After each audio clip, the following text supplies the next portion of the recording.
আসসালামু আলাইকুম। বিসমিল্লাহির রহমানির রহিম। আমি বাংলাদেশ পুলিশের একজন কর্মকর্তা এসআই মাসুদ রানা। আমি আপনাদের কাছে কিছু তথ্য তুলে ধরতে চাই, যেটা বাংলাদেশের মানুষ অনেক দিন ধরেই জানে না, বা তারা এই প্রশ্নের উত্তর খুঁজছে অনেক বছর ধরে, কিন্তু কোনো উত্তর খুঁজে পায়নি। আজকে যাকে সেনাবাহিনী থেকে অব্যাহতি দেওয়া হলো, মেজর জেনারেল জিয়াউল হাসান, যিনি এনটিএমসির প্রধান ছিলেন এবং তিনি র্যাবের অতিরিক্ত পরিচালক ছিলেন। অতিরিক্ত পরিচালক অপারেশন। তিনি মেজর থাকতেই র্যাবে ছিলেন এবং বাংলাদেশে যত গুম খুন হয়েছে, বিএনপি সহ অন্যান্য যারা অ্যাক্টিভিস্ট, সেই গুম খুনের সাথে জড়িত এই জিয়াউল হাসান। অনেক নেতাদেরকেই র্যাবের কালো গাড়িতে করে সিভিলে ধরে আনা হতো, এনে র্যাব ওয়ানের গোপন আস্তানায় তাদেরকে আটক রাখা হতো। এরপর তাদেরকে সময় মতো অজ্ঞাত স্থানে নিয়ে তাদেরকে হত্যা করা হতো এবং অজ্ঞাত স্থানেই তাদের লাশ হয়তো নদীতে ডুবিয়ে দেওয়া হতো, নয়তো তাদেরকে দাফন করা হতো, নয়তো অ্যাসিডের মাধ্যমে তাদের লাশকে গলিয়ে দেওয়া হতো। আমি 2014 অক্টোবর থেকে 2017 ডিসেম্বর পর্যন্ত র্যাব সদর দপ্তরে কর্মরত ছিলাম। তখন র্যাবের ডিজি ছিলেন বেনজির, যিনি আজকে দেশের হাজার হাজার কোটি টাকা চুরি করে, পুলিশের হাজার হাজার কোটি টাকা চুরি করে পালিয়ে গেছেন বিদেশে। তো আমি দেখেছি অনেক মানুষকে কিভাবে অন্যায়ভাবে গ্রেফতার করে নিয়ে গুম করে রাখা হতো। আমি রিসেপশনে ডিউটি করতাম। গুম হয়ে যাওয়া মানুষের স্বজনেরা আমার কাছে আসতো, কিন্তু আমাদেরকে কঠোর নজরদারিতে রাখা হতো। সিসি ক্যামেরার আওতায় ছিলাম, তাদের সাথে আমরা ওভাবে কথা বলতে পারতাম না। তাদেরকে কোনো তথ্য দেওয়া নিষেধ ছিল আমাদের জন্য। কিন্তু তাদের স্বজনরা আসলে এসে যখন এখানে কান্না করতো, আমি নিজেকে ধরে রাখতে পারিনি। আমি অনেকের স্বজনকেই তাদের স্বজনের, গুম হয়ে যাওয়া স্বজনের পরিণতির কথা জানিয়ে দিতাম। বিশেষ করে যাদেরকে মেরে ফেলা হতো, খুন করা হতো, তাদেরকে আমি খারাপ সংবাদটা দিতাম না। কিন্তু যাদেরকে বন্দি করে রাখা হতো, যেমন বিএনপি নেতা সালাউদ্দিন আহমেদকে যখন অ্যারেস্ট করে আনা হলো, তিনি অ্যারেস্ট করার সময় ধস্তাধস্তিতে মাথায় আঘাত পেয়েছিলেন।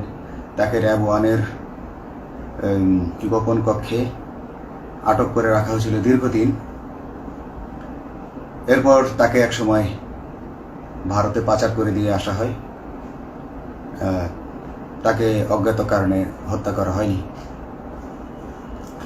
তার ফ্যামিলি এসেছিল, তার স্ত্রী হাসিনা আহমেদ, তার ভাই গিয়াসউদ্দিন আহমেদ।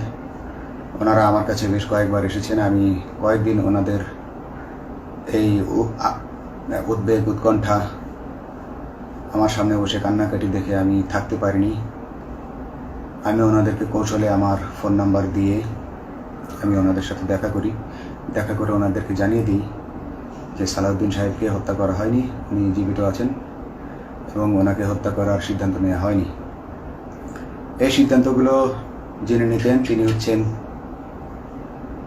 বর্তমানে মেজর জেনারেল জিয়াউল হাসান, যাকে আজকে অব্যাহতি দেওয়া হয়েছে। শুধু অব্যাহতি যদি দেয়া হয়, তাকে যদি বিচারের মুখোমুখি করা না হয়, তাহলে এই আন্দোলনের, এই স্বাধীনতার কোনো মূল্য থাকবে না।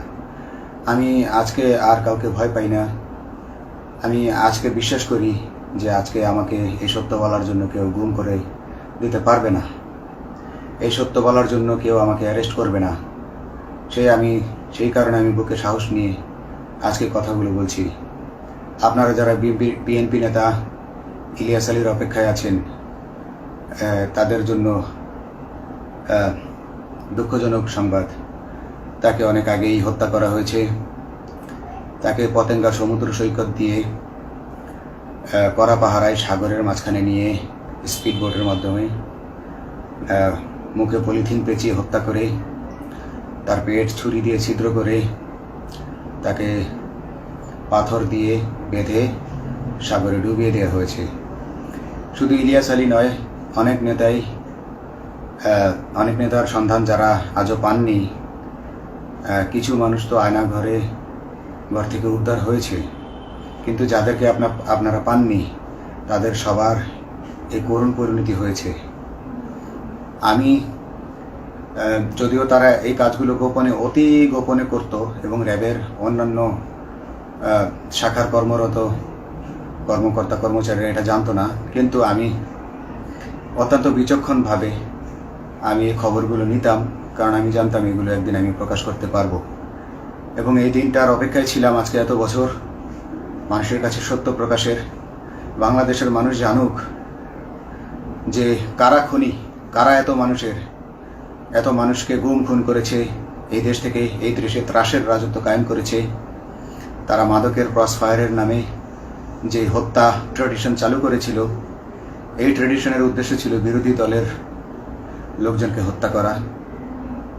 কারণ পুলিশ এবং সেনাবাহিনীর অনেকেই মানুষ হত্যা করতে ভয় পেত, তারা এটাতে অভ্যস্ত ছিল না। অনেকেই অনেক সাহসী, কিন্তু একটা মানুষকে হত্যা করার পর তারা আর ঘুমাতে পারতো না, তাই তারা এসব কাজ করতো না। কিন্তু খুনি হাসিনা কিছু মানুষকে এভাবে হত্যা করতে করতে পুরস্কৃত করার মাধ্যমে হত্যা করতে অভ্যস্ত করে ফেলে। তারাই এই গ্রেফতারকৃত, এই গুমকৃত মানুষদেরকে গুলি করে হত্যা করত। এবং তারা এতটাই নিষ্ঠুর যে তারা এক একজন কয়েক শত করে হত্যা করেছে। এবং এই মানুষগুলোর সংখ্যা বেশি নয়, কারণ সবাই লাশ দেখতে পারে না। একটা মানুষকে খুন করার পর লাশের যে ছটফটানি এবং মাথায় গুলি করার পর মাথার যে বিকৃত অবস্থা, এই জিনিসগুলো আমাদের অনেকেই আমরা সহ্য করতে পারি না। তাই আমাদের মধ্য থেকে কিছু হায়নাকে বেছে নিয়ে তারা একটা টিম গঠন করে। তাদেরকে র্যাব সদর দপ্তরে বেনজির আহমেদ প্রতি মাসে পুরস্কার দিতে ডাকতেন, এবং প্রত্যেকটা র্যাবের বিভিন্ন শাখায় এরকম দু একজন রাক্ষস ছিল যারা মানুষকে শ্যুট করত, গুলি করত, হত্যা করত এবং গুম করত। তারা এখনো আছে। তাদেরকে আমি নতুন সরকারের কাছে দাবি জানাবো, তাদেরকে বের করতে হবে, তাদেরকে বিচারের আওতায় আনতে হবে। না হলে এত শহীদের বিনিময়ে যে ফ্যাসিবাদ থেকে, যে স্বৈর শাসন, যে খুনি হাসিনার হাত থেকে আমরা মুক্তি পেয়েছি, সে মুক্তির প্রকৃত মূল্য আমরা পাবো না, প্রকৃত স্বাদ আমরা পাবো না। এই খুনিদেরকে বের করতে হবে, এই খুনিদেরকে বের করে আইনের আওতায় আনতে হবে। বাংলাদেশ পুলিশ কখনোই গুলি করতে অভ্যস্ত ছিল না। আপনারা জানেন একসময় পুলিশ যে গুলি করতো না, এটা নিয়ে অনেক ব্যঙ্গচিত্র ছাপা হতো পত্রিকাগুলোতে, যে গুলি না করতে গুলি খেলনার বন্দুকে পরিণত হয়েছে। তো কিন্তু সেই নিরীহ পুলিশকে রক্তপিপাসু হিসেবে শেখ হাসিনা তৈরি করেছে। তবে সবাই নয়, কিছু কিছু মানুষ আপনারা দেখেছেন, এবং এই আন্দোলনের ভিডিও ফুটেজ দেখলেও দেখবেন যে কয়েক শত পুলিশের মধ্যে কেবলমাত্র কয়েকজনই জনতার দিকে গুলি ছুড়ছে। তো আপনারা ঢালাওভাবে পুলিশকে আপনাদের আক্রমণের নিশানা বানাবেন না। নতুন সরকার অবশ্যই এর বিচার করবে। আমি আশাবাদী নতুন সরকারের কাছে। তারা যদি আমার কাছে কোনো তথ্য চায়, আমি তথ্য দেব ইনশাল্লাহ। এবং এই খুনিদেরকে, এই রাক্ষসদেরকে বের করতে হবে। প্রতিটি গুমের, প্রতিটি হত্যার সুষ্ঠু তদন্ত করলে এগুলো বের হয়ে আসবে বলে আমি আশা করি। এবং আমি চাই এরা ধরা পড়ুক, এদের বিচার হোক, না হলে এরা যুগে যুগে এই রাক্ষস যুগে যুগে রয়ে যাবে, আমাদের মাঝেই তারা লুকিয়ে থাকবে এবং যুগে যুগেই তারা মানুষের রক্ত পান করেই যাবে। পুলিশ বাহিনী মানুষকে সেবা করবে, এটাই হওয়া উচিত পুলিশের ধর্ম। পুলিশের ধর্ম হবে মানুষ পুলিশের জন্য, পুলিশ মানুষের জন্য। উন্নত রাষ্ট্রের পুলিশ মানুষ যেভাবে পুলিশকে ডাকলেই পুলিশ 5 মিনিটের মধ্যে ছুটে যায়, তাকে সাহায্য করে। আমরা বিভিন্ন ভিডিওতে দেখি যে পুলিশ হাঁসের বাচ্চাকে রাস্তা পার করে দিচ্ছে, একজন অন্ধ মানুষকে রাস্তা পার করে দিচ্ছে। বাংলাদেশের পুলিশ এমনটাই করতে চায়, আমরা এমনটাই করতে চাই, কিন্তু সেই পরিস্থিতিতে আমাদেরকে রাখা হয়নি। আমাদেরকে রাখা হয়েছে দৌড়ের উপর, আমাদেরকে রাখা হয়েছে বিভিন্ন অন্যায় কাজের উপর, বিভিন্ন অন্যায় আদেশের উপর। কেউ যারা মেনেছে তারা ভালো ভালো জায়গায় পোস্টিং নিয়ে থেকেছে, যারা মানেনি তাদেরকে খারাপ জায়গায় পোস্টিং দেওয়া হয়েছে, কারো চাকরি হয়ে হারিয়েছে, কাউকে সাসপেন্ড করে রাখা হয়েছে। আমি নিজেও একজন এমন বৈষম্যের শিকার, অন্যায় মিথ্যা মামলার শিকার হয়ে আমি নিজেও বর্তমানে সাসপেনশন অবস্থায় আছি এবং এই সাসপেনশন অবস্থায় থেকে আমি আল্লাহর কাছে শুকরিয়া জানাই, কারণ এই সাসপেনশন থাকার কারণে আমি ছাত্র জনতার আন্দোলনের সাথে সংযুক্ত হতে পেরেছি। আমি সবসময় আল্লাহর কাছে দোয়া করেছি যে আল্লাহ, তুমি আমাকে মুজাহিদ হিসেবে কবুল করো, আমাকে জিহাদ করার তৌফিক দান করো এবং আমাকে শহীদী মৃত্যু দান করো। এবং আল্লাহ আমার দোয়া কবুল করেছেন। আমি ছাত্র জনতার সাথে এই জিহাদে অংশগ্রহণ করেছি, ছাত্র জনতা সফল হয়েছে। আমি গর্বিত আমি এই আন্দোলনে একজন পুলিশ অফিসার হয়েও আমি অংশগ্রহণ করতে পেরেছি। তো যাই হোক, আমি চাইব যে বাংলাদেশ পুলিশের, র্যাবের যে সকল কর্মকর্তা অগণিত মানুষের গুম খুনের সাথে জড়িত ছিল তাদেরকে ধরা হোক, তাদেরকে আইনের আওতায় আনা হোক। আমাদের মতো অনেক অফিসার আছি যারা এসব কুকর্মের সাক্ষী, আমরা সাক্ষ্য দেব। আমরা এখন আর ভয় পাই না। আমরা আসলে যে ভয় পেয়েছি তা নয়, আমাদের বাহিনীতে টিকে থাকাটা জরুরি ছিল। জনগণের স্বার্থেই আমাদের বাহিনীতে থাকা জরুরি ছিল, কারণ আমরা যদি বাহিনী থেকে আউট হয়ে যেতাম তাহলে এসব তথ্য আমরা জানতে পারতাম না এবং জনতার কাছে পৌঁছাতে পারতাম না। জনতার কথা বলতে হলে, জনতার সাথে থাকতে হলে আমি পজিশনেও থাকতে হবে। এই জন্য অনেক কিছুই প্রকাশ করিনি, কারণ আপনারা ভালো মতোই জানেন যে অনেক সেনাবাহিনীর মেজরকেও গুম করে দেওয়া হয়েছে যারা মুখ খুলেছে। আমি তো একজন সামান্য সাব ইন্সপেক্টর, আমাকে গুম করে দেওয়া তাদের 1 সেকেন্ডের ব্যাপার ছিল। তো আমি এখন বিশ্বাস করি যে এখন সেই কালো মেঘ সরে গেছে আকাশ থেকে, আকাশ মুক্ত হয়েছে, এই দেশ জালিমের শাসন থেকে মুক্ত হয়েছে। আল্লাহ তাআলা আমাদের উপর রহমত বর্ষণ করেছে। অগণিত মুসলিমের দোয়া আল্লাহ তাআলা কবুল করেছেন, অগণিত 18 কোটি মানুষের দোয়া আল্লাহ কবুল করেছেন। এইভাবে হঠাৎ করে 15 দিনের মধ্যে 15 বছর ধরে গড়ে ওঠা রাক্ষসের পতন ঘটা আল্লাহর রহমত ছাড়া এটা কখনোই সম্ভব হতো না। আমি আল্লাহর উপর ভরসা রেখে বলছি, আপনারা নতুন প্রশাসনকে ঢেলে সাজান, পুলিশ বাহিনীকে ঢেলে সাজান। এই সিস্টেমের মধ্যেই, পুলিশের এই সিস্টেমের মধ্যেই গণ্ডগোল আছে, নিয়োগের মধ্যে গণ্ডগোল আছে। আপনারা এই সিস্টেমগুলো পরিবর্তন করুন, আপনারা এই সিস্টেম পরিবর্তনে সাহায্য করুন এবং পুলিশ ডিপার্টমেন্টে যত ডিপার্টমেন্টাল পরীক্ষা আছে এগুলো তুলে দেন।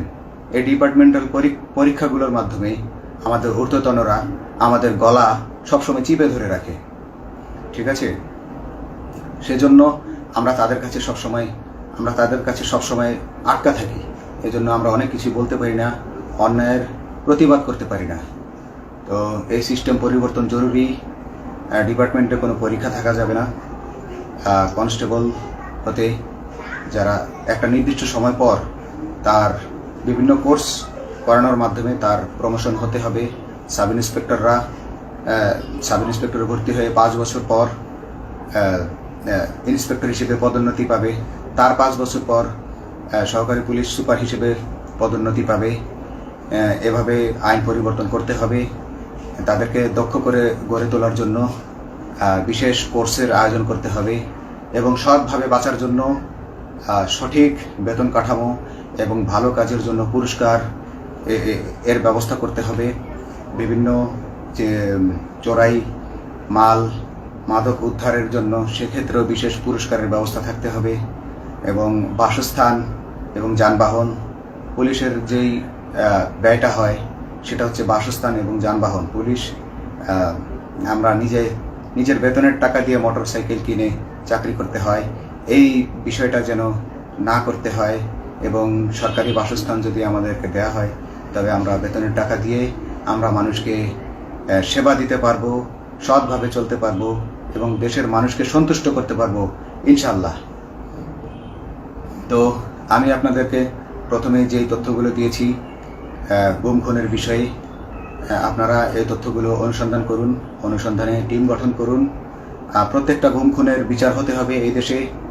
যারা আটক ছিলেন অনেকেই হয়তো এখন আয়নাঘর থেকে মুক্তি পেয়েছেন, কিন্তু যারা দুর্ভাগ্যের শিকার হয়ে মৃত্যুবরণ করেছেন তাদের আত্মীয় স্বজনরা, তাদের প্রতি আমার সমবেদনা রইল। তারা জোর দাবি তুলুন, তারা সবাই সরকারের কাছে আপনাদের পরিবার পরিজনের নিখোঁজ হওয়ার বিষয়টি তুলে ধরুন, আপনারা জোর দাবি জানান এবং গুম খুন তদন্তে একটি তদন্ত কমিটি গঠন করা হোক, যেখানে কোনো পুলিশ বা সেনাবাহিনীর সদস্য থাকবে না।